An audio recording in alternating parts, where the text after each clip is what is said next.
মুসলমান ভাইরা নিয়ে আমার লম্বা কথা বলতে চাই না।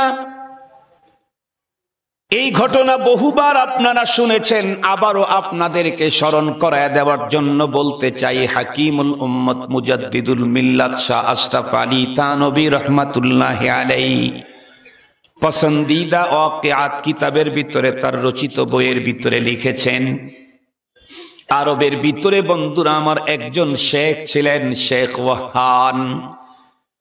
বন্ধুরা আমার এই লোকটা যখন মারা গেল, এই লোকটাকে বন্ধুরা আমার তাকে তার দেশের কবরস্থানের ভিতরে কবরস্থ করা হলো।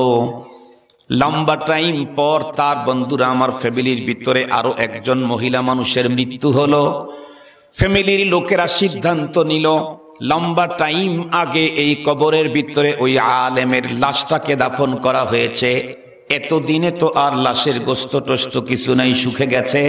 হাড় গোড় গুলাকে এক জায়গায় জমা করে ওই গর্তের ভিতরেই এই মহিলাকেও দাফন করা হবে।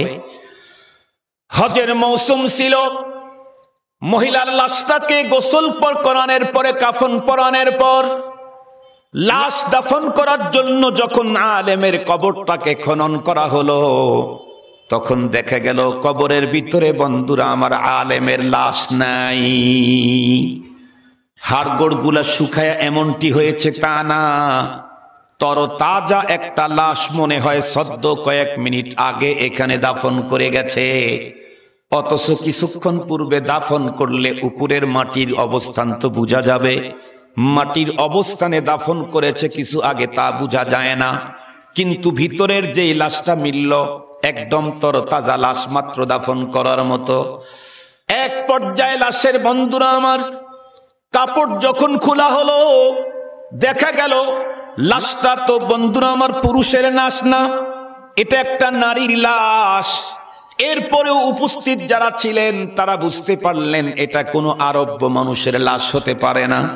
কারণ দেখবেন আল্লাহ রব্বুল আলামিন এক এক দেশের ভিতরে মানুষের চেহারা এক এক রকম দিয়েছেন। মালয়েশিয়া দেখলেই বুঝায় মালাই, আর যদি আফ্রিকানদেরকে ফাঁকের থেকে দেখেন তাও বুঝবেন যে এটা আফ্রিকা।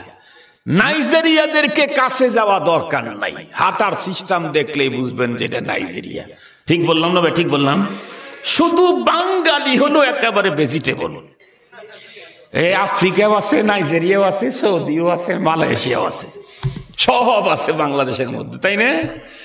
অন্য অন্য দেশে দেখবেন এক প্রায় সেম সেম সেম সেম দেখতে, প্রায় একই রকমের, বিশেষ করে কালারের দিক থেকে, রঙের দিক